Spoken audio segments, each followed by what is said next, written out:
las carambolas del periférico cada vez son peores porque cada vez las calles se hacen con la intención de que se alcancen altas velocidades. Tenemos que parar con eso. Tenemos que parar con eso y tenemos que hacer que nuestra ciudad sea para humanos, no para coches.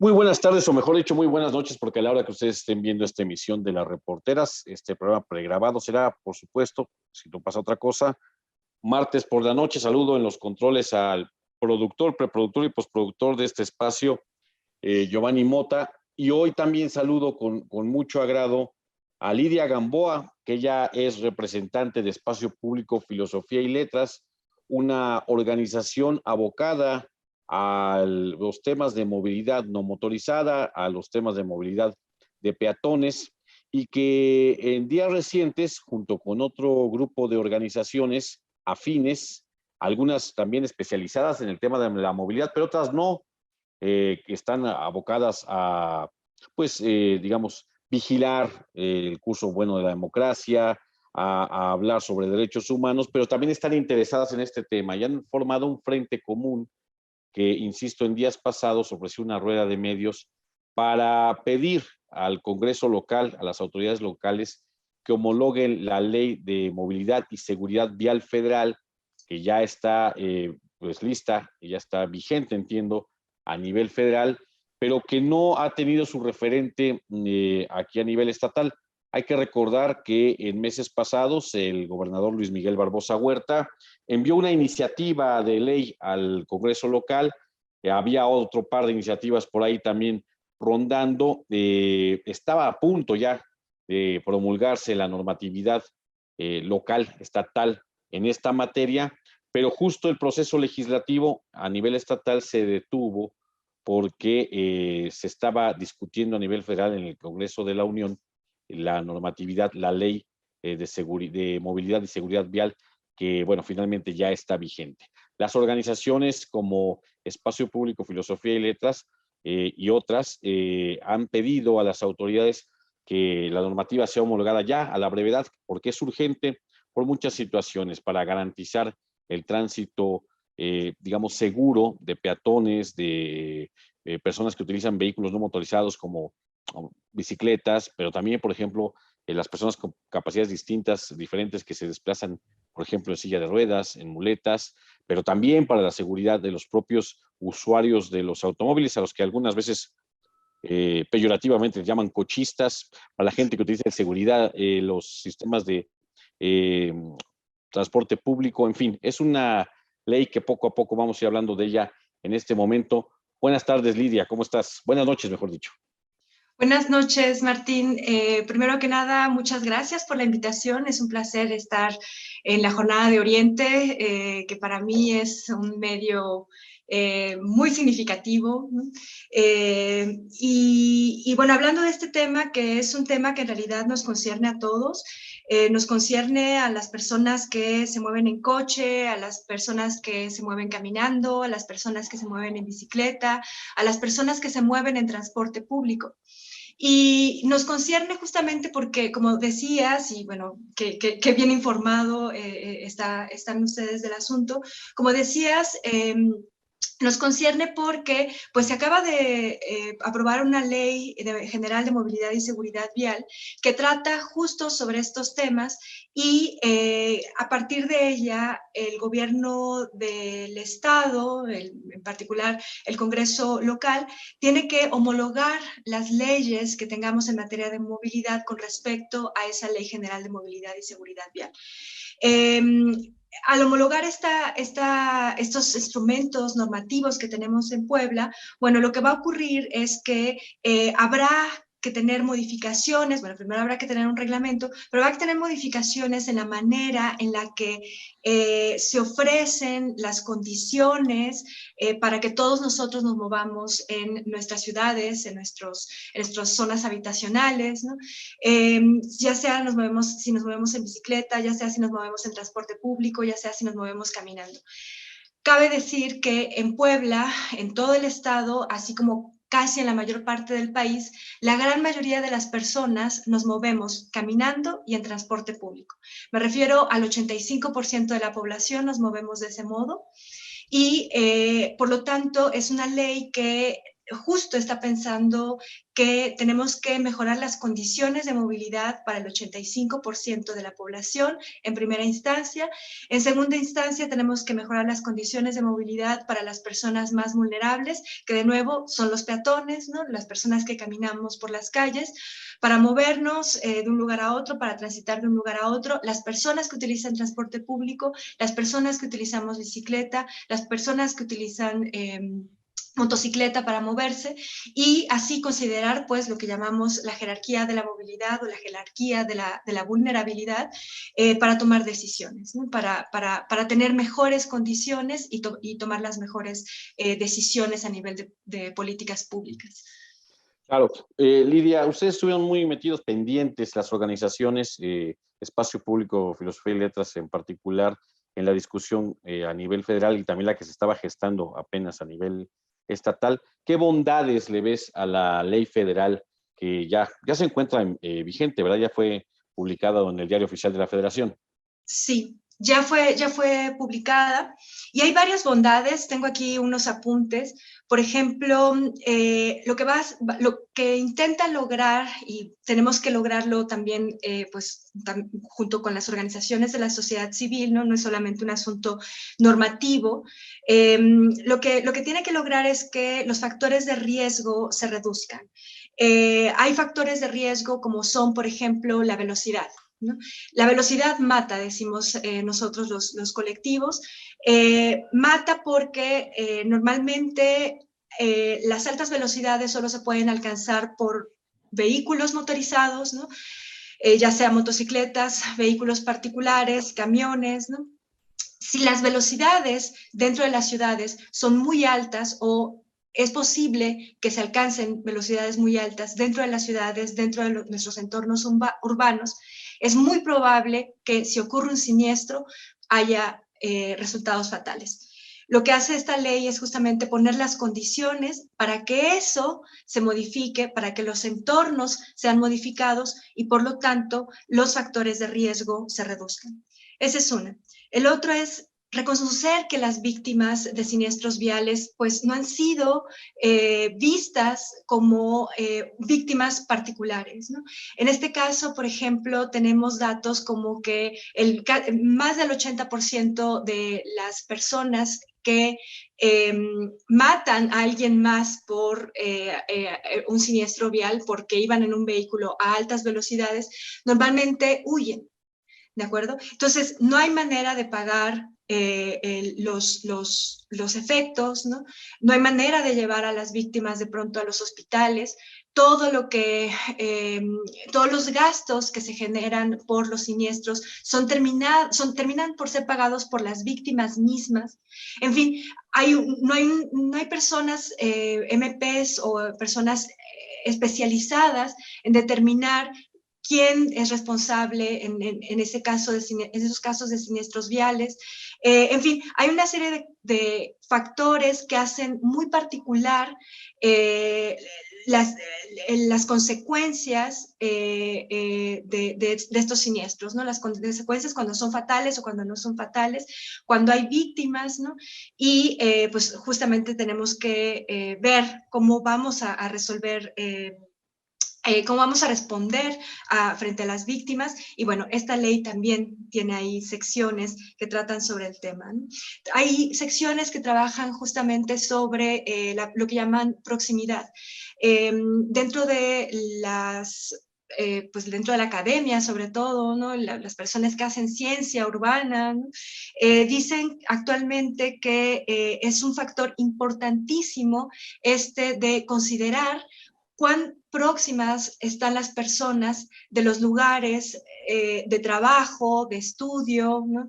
De salud, ¿no?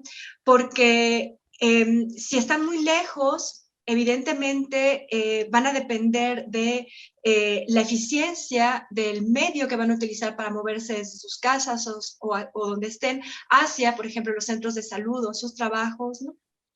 Y por tanto, pues si las condiciones son buenas de movilidad, pues las personas van a tener más facilidad para llegar a sus trabajos, a sus escuelas, a sus centros de salud, ¿no? El asunto de la movilidad, el tema de la movilidad, de hecho es considerado un tema llave, ¿no? Un derecho llave, porque hace posible que nosotros ejerzamos otros derechos fundamentales. La ¿Cómo ley, cuáles? ¿Cómo cuáles, por ejemplo, Lidia? el de la salud, el del trabajo, ¿no?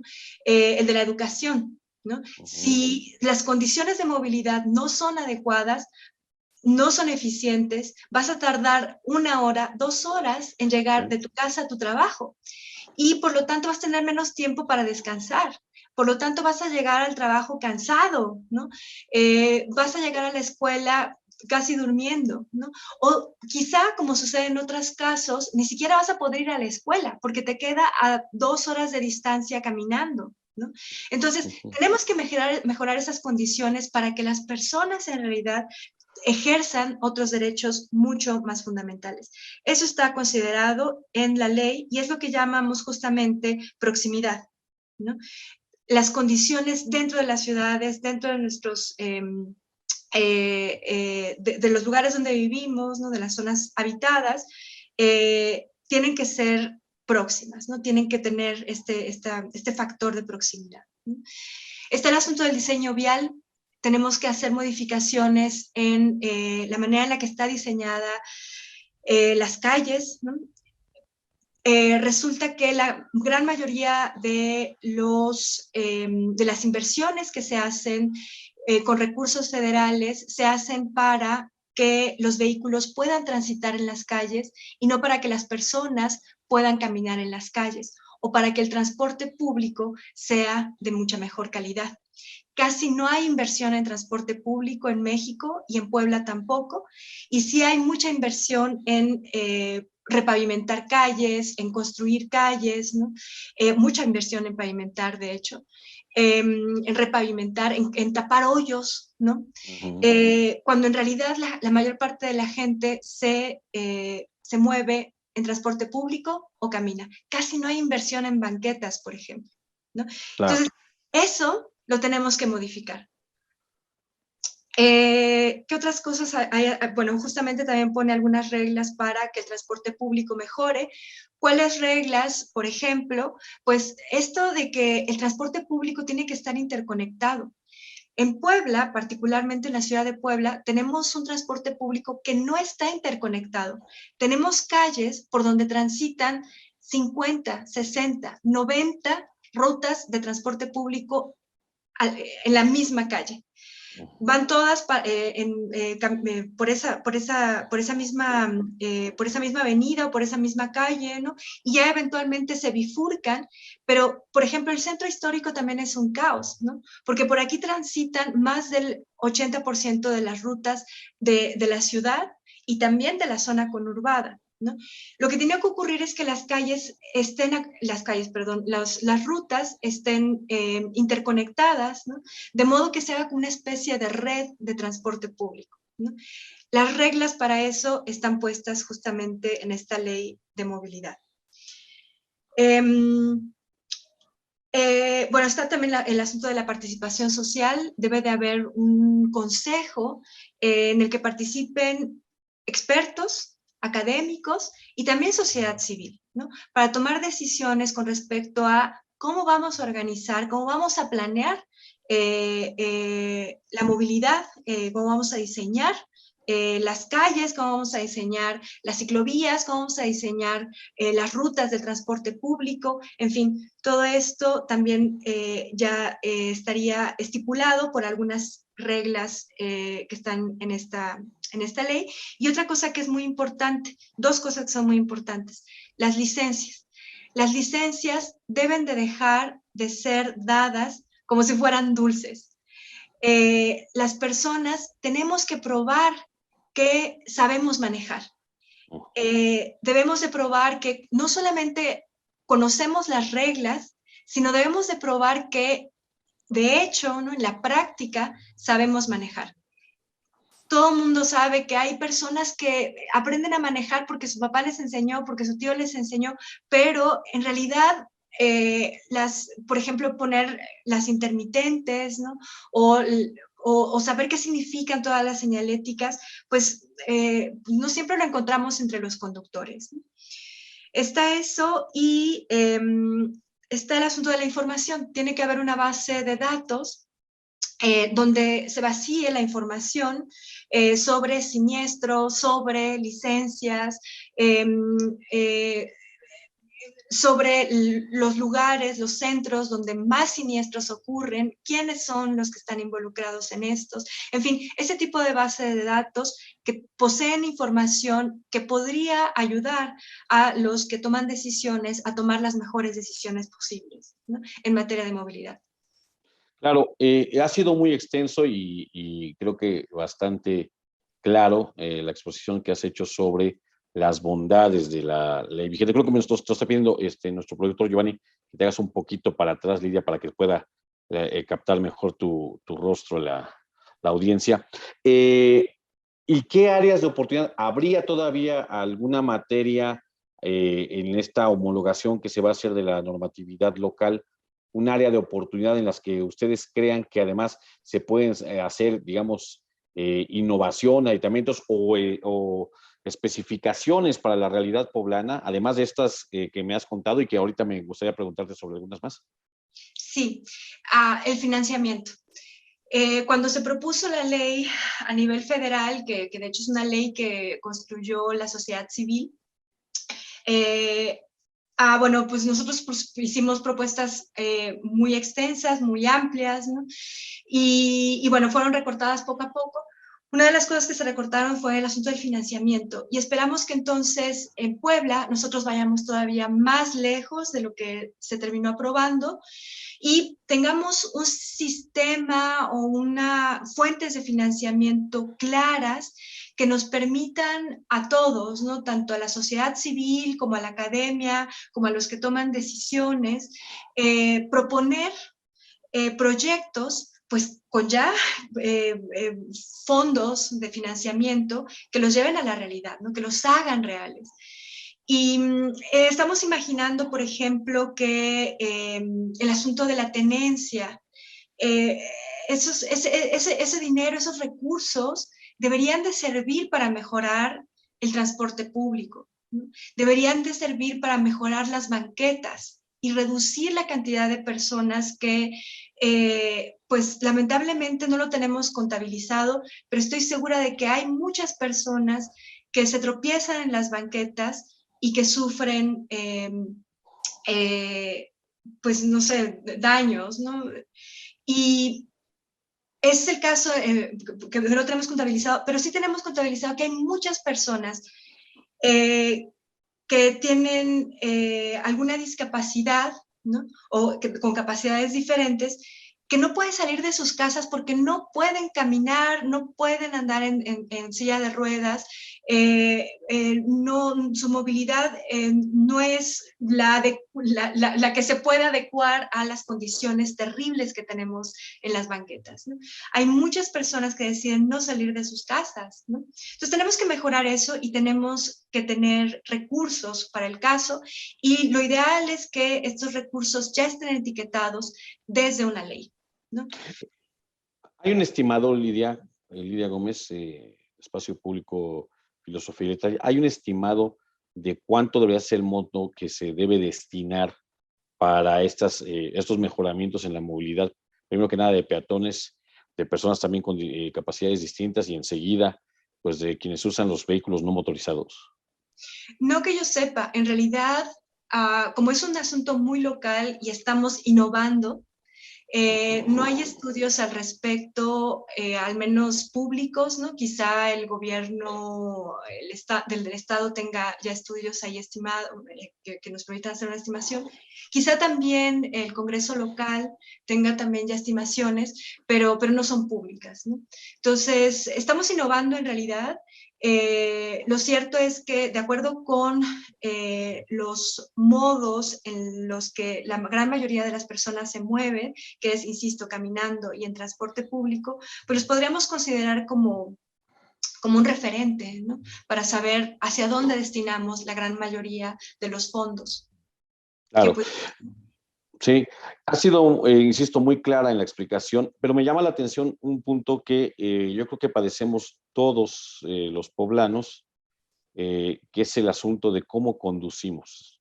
Eh, y eso creo que lo padecen, por primero que nada, por supuesto, los peatones, insisto, estos grupos vulnerables también, los ciclistas, la gente que anda en patinetes, que anda en patines, que también los usan para desplazarse, ya empieza a verse eso también en la zona conurbada de Puebla, pero hasta los automovilistas solemos padecer a las personas que no conocen bien el reglamento de tránsito y que, por ejemplo, se desplazan a una velocidad lentísima en un carril de alta velocidad y viceversa, lo cual también genera, por ejemplo, accidentes, ¿no? Quienes, por ejemplo, invaden las rayas, esta señalética que le llaman de cebra, por ejemplo, que es un paso peatonal, eso es sumamente frecuente.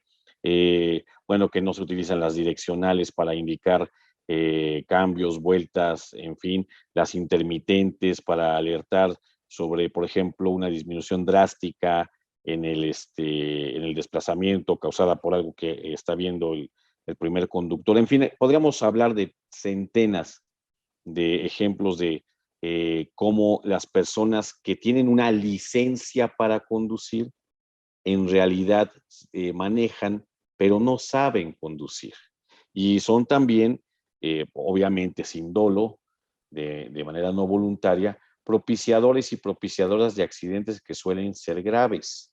¿Cómo se puede vigilar eso? Porque pues uno va a, a la Secretaría, ahora es la Secretaría de Movilidad y Transporte, pero antes era solamente de Transportes, y presenta un examen, te preguntan si estás apto, si utilizas lentes, si utilizas no, te hacen un examencito ahí que yo no sé qué tan adecuado sea, y resulta que todos lo pasan, porque se toma la licencia también como un elemento de recaudación. Cómo podría la sociedad tener la garantía de que quienes tienen una licencia, como sucede en otros países, pues sí conozcan el reglamento, sí sepan manejar un vehículo de manera adecuada y sobre todo también qué hacer en una situación de emergencia, que las hay? claro. Claro, sí, mira, sobre las licencias es interesante, primero que lo que se propuso fue justamente que las personas hicieran un examen práctico y no solo teórico, ¿no? Es decir, que tú tengas que pasar por una escuela, ¿no? Y que la escuela te diga, bueno, tu calificación es 10, 9, 8, 7, 6, 5, no pasaste, ¿no? Y entonces que demuestres justamente en la práctica que sabes manejar, ¿no? Eso es una perspectiva importante, está incluida en la ley, pero hay otra perspectiva que es todavía más importante y que está incluida justo en el concepto de perspectiva sistémica, ¿no? Según esta perspectiva sistémica de la movilidad y sobre todo de la siniestralidad, los siniestros que ocurren no deberían ninguno determinar fatalmente. Y esto porque todo el sistema debe de coadyuvar para que eso no ocurra, ¿no? En el sistema, o desde esta perspectiva, una parte del sistema es precisamente que las personas sepan manejar, de hecho, ¿no? En escuela. Pero también está, y es muy importante, el asunto de la infraestructura.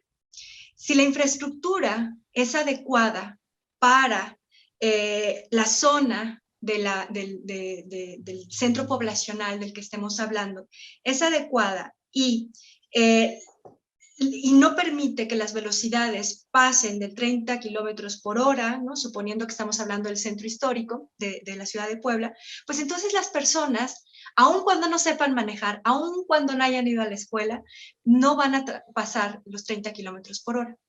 Si supongamos, estamos hablando del periférico ecológico, ¿no?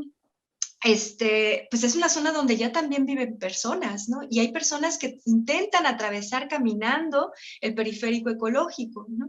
Ese periférico, por ejemplo, no debería de ser un espacio para transitar a más de 30 kilómetros por hora. ¿Por qué? Justo por lo mismo, porque ya hay personas que viven por ahí, ¿no?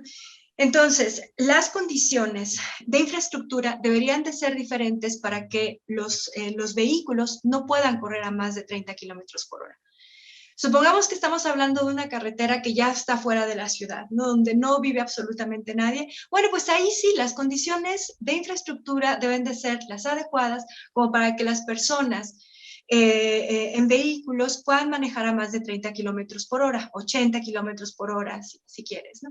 Pero entonces, en realidad la infraestructura es central. Si la infraestructura da para que una persona en vehículo pueda transitar a más de 30 kilómetros, entonces esa infraestructura debe de estar justamente en una zona poblacional, ¿no? Claro. Y los vehículos no van a pasar esa velocidad. Claro. Ahora, ya en lo terreno de lo real, porque quien escucha esta argumentación que suena muy lógica, pues podría también pensar y qué se va a generar con el parque vehicular que tenemos en la zona metropolitana de Puebla, que si no estoy mal, excede el 1,000,000 de automóviles o ronda los 800,000, 1,000,000 de automóviles en las principales avenidas, por ejemplo, las que están en el centro histórico, las calles, que ahí son calles, pero el periférico, donde hay zonas habitadas, unos desplazamientos de automóviles a 30 kilómetros por hora, supondrían también la generación de aglomeraciones, de embotellamientos, ¿o no? ¿O me equivoco? Fíjate que hay estudios al respecto y justamente lo que indican es lo contrario. Y es lo contrario, incluso lo podemos imaginar para cuando se empezaron a construir calles para coches. Lo que ocurre en estos casos es un fenómeno parecido a lo que ocurre con el agua, ¿no? Si tienes espacios muy amplios por donde pueden correr coches, pues vas a incentivar a que haya coches, ¿no? Y que los coches corran por ahí, ¿no? Si tienes espacios también muy amplios para que corra agua, pues el agua se va a ir por esos espacios más amplios, ¿cierto?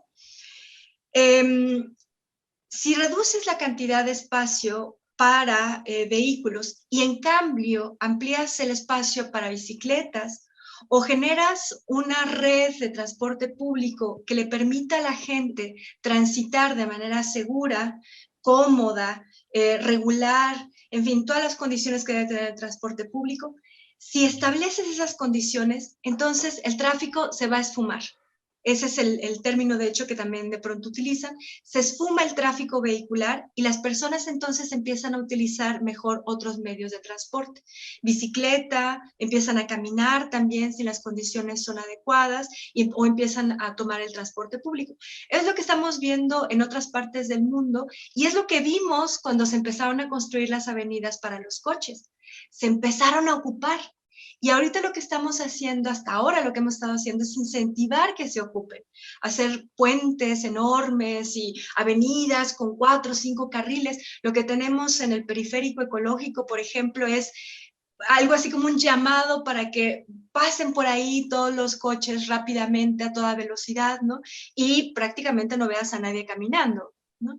Bueno, si haces justamente lo contrario, pensando en bicicletas, en transporte público o en caminabilidad, lo que va a ocurrir es que la gente se va a ir hacia estos otros modos de transporte.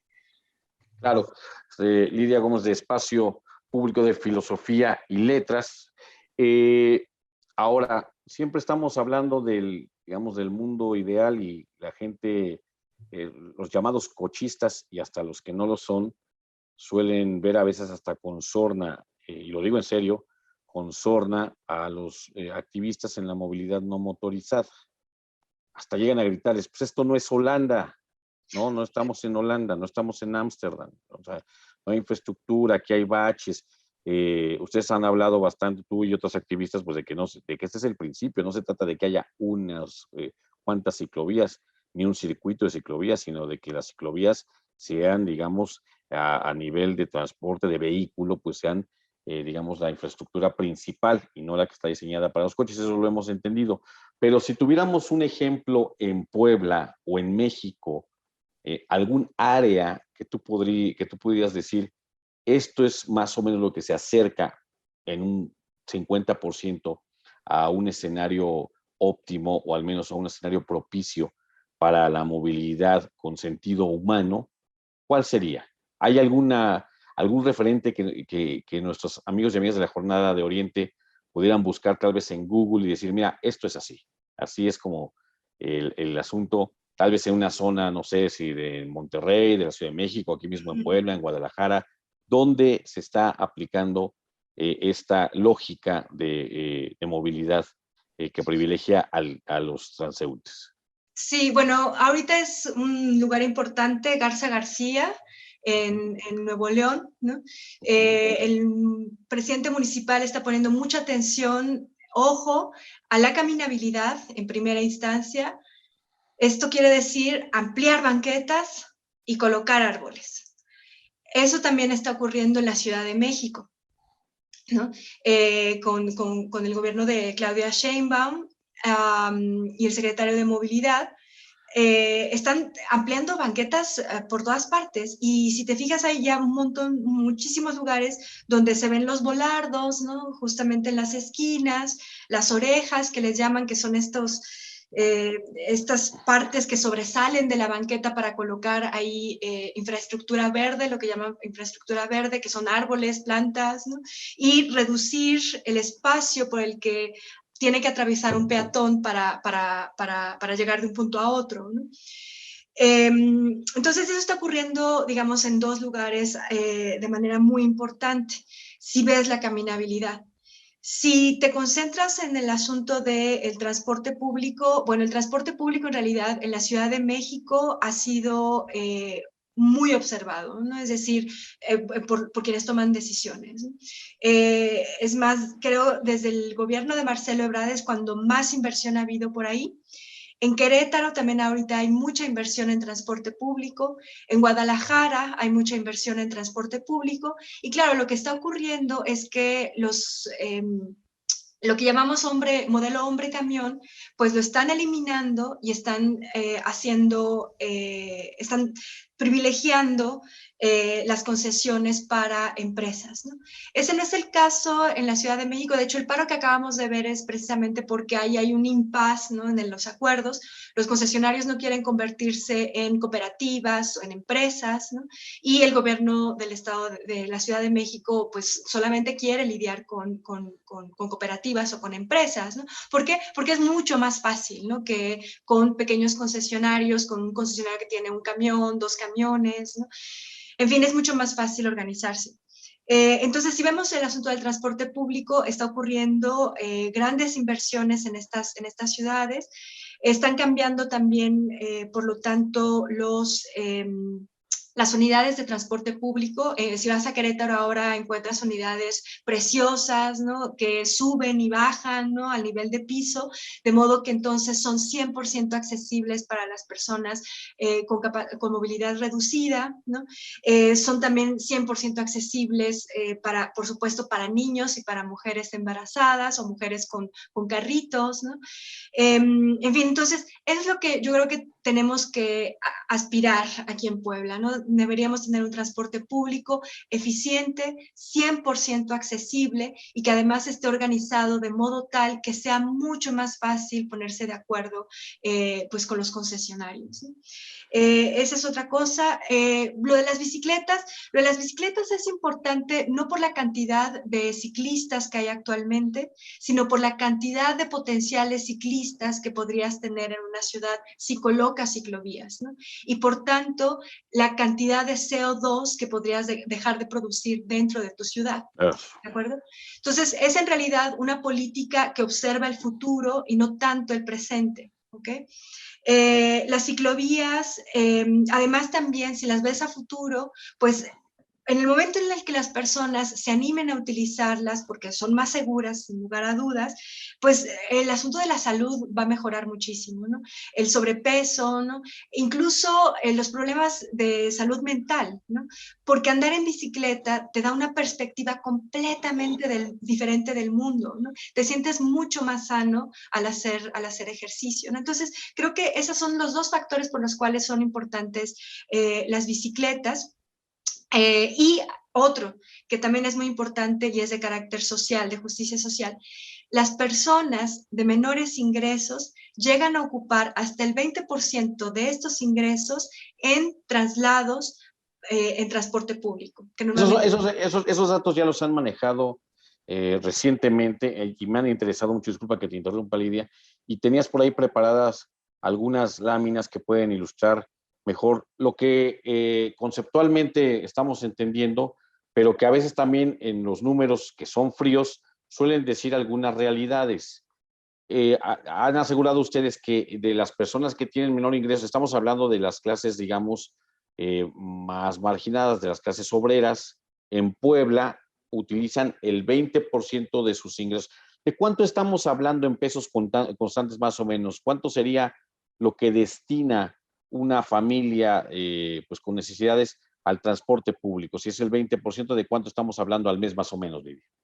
Claro, les voy a mostrar unas láminas que tengo por ahí, que preparé hace ya algún tiempo, y que contienen información de prácticamente todo lo que les he estado hablando. Por ejemplo, aquí ven datos con respecto a cómo está distribuida en los modos de transporte, ¿no? El 63%, por ejemplo, de los viajes a la escuela se hacen caminando, el 26% se hacen en transporte público, el 8% se hacen en vehículos particulares, el 2% en bicicleta y el 1% en transporte escolar.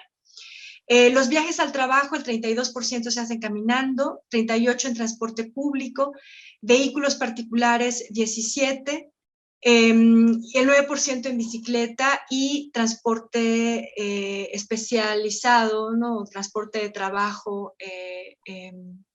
Digamos, estos camiones de las plantas que te pasan a traer a ciertos sitios, ¿no? Sí, así es, así es. Si te fijas, entonces, los niños son muy vulnerables. No solamente por ser personas, ¿no? Sino porque la gran mayoría camina hacia sus escuelas, ¿no? Y hemos tenido casos de personas, de niños, que son atropellados en el camino hacia sus escuelas, ¿no? Nada más habría que ir apuntando, digamos, las notas que salen cotidianamente y hay muchos casos, ¿no? Una de las organizaciones, Manu Vive, hace justamente ese análisis, ¿no? de notas para ir contabilizando, ¿no?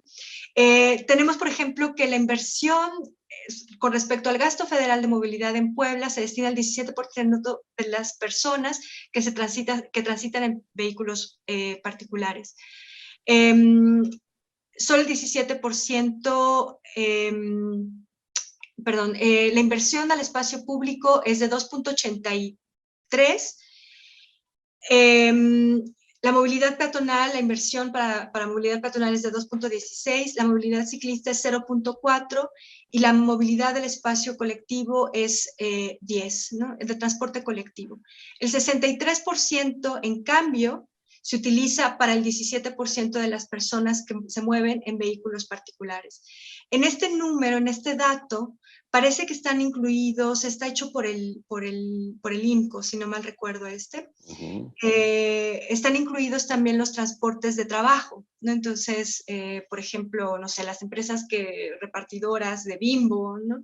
Están considerando justamente que se utiliza un transporte privado, ¿no? Para mover a las personas, ¿no? Otra cosa por aquí que estaban buscando es justo las pérdidas monetarias. Este es un estudio que está hecho por el IMCO, las pérdidas monetarias producidas por la congestión vehicular en la zona Puebla-Tlaxcala. La mayoría de las familias urbanas invierten el 19.3% de sus salarios en transporte. Esto es un dato que viene de esta organización Y lamentablemente no consideran solamente Puebla, sino es la zona Puebla-Tlaxcala, ¿no?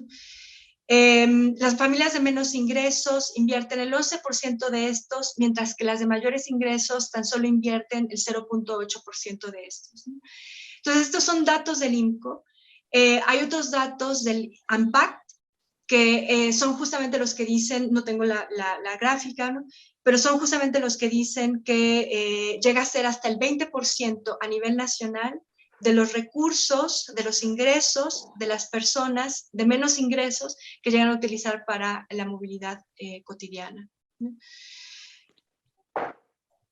Muy bien, me queda clarísimo y creo que también para la gente de la Jornada de Oriente está clarísimo. Tal vez podríamos ya, no sé si tengas más datos o omitir ya las planillas para poder volver contigo, Lidia. Están las defunciones, que es terrible. Hemos visto esta Sí. gráfica. Seguramente también las iremos proyectando en la Jornada de Oriente. Ahora, mi pregunta es, Lidia, no sé si ya podamos volver a verte ya para ir cerrando la conversación, que yo te agradezco mucho que hayas podido estar con nosotros. ¿Cómo van las gestiones ante las autoridades competentes? Entiendo que ahora, principalmente será el Congreso del Estado el que tenga que hacer los trabajos de homologación, pero también seguramente ustedes tendrán algún tipo de diálogo con la Secretaría de Movilidad e Infraestructura del Gobierno Estatal. No sé qué tanto con los municipios, al menos los municipios de la zona metropolitana, que seguramente serán los municipios que concentran el mayor número de personas y por tanto el mayor número de transeúntes, de automovilistas y también de personas que utilizan otro tipo de vehículos. ¿Cómo van a ir las gestiones de ustedes? Hemos tenido ya diálogo con algunas legisladoras y estamos esperando a que hay una propuesta del Ejecutivo, porque teníamos entendido que iba a haber una propuesta del Ejecutivo de movilidad, de ley de movilidad y seguridad vial. Entonces estamos esperando esto. Por otra parte, estamos tratando de que en el momento en el que tengamos ya una ley homologada, pues precisamente tengamos claridad de cómo se va a financiar la movilidad, la nueva perspectiva que vamos a tomar para diseñar, ¿no? ¿De dónde vamos a sacar el dinero, ¿no? Tenemos que saber exactamente de dónde van a salir los recursos, de dónde va a salir el financiamiento, y tenemos que establecer esto dentro de la ley para que sea mucho más fácil llegar a acuerdos y no empezar desde ceros, ¿no? Porque además también, como te decía, pues es central el asunto de la infraestructura, ¿no? Y si no hay financiamiento, pues difícilmente vamos a tener infraestructura, ¿no? Y lo que es peor, vamos a seguir teniendo siniestros viales cotidianos. Ayer tuvimos uno, anteayer tuvimos otro, cada vez son peores, porque además las carambolas del periférico. Las carambolas del periférico cada vez son peores porque cada vez las calles se hacen con la intención de que se alcancen altas velocidades. Tenemos que parar con eso. Tenemos que parar con eso y tenemos que hacer que nuestra ciudad sea para humanos, no para coches. ¿De acuerdo? Entendido. Pues muy bien, Lidia Gómez, de Espacio Público de Filosofía y Letras. Ha sido un placer entrevistarte. Es la primera vez que estás con nosotros. Seguramente, si tú accedes, pues vamos a tener algunas otras conversaciones, también transmitiendo a nuestro público de la Jornada de Oriente la información que genere tu organización y las organizaciones que están abocadas a este asunto.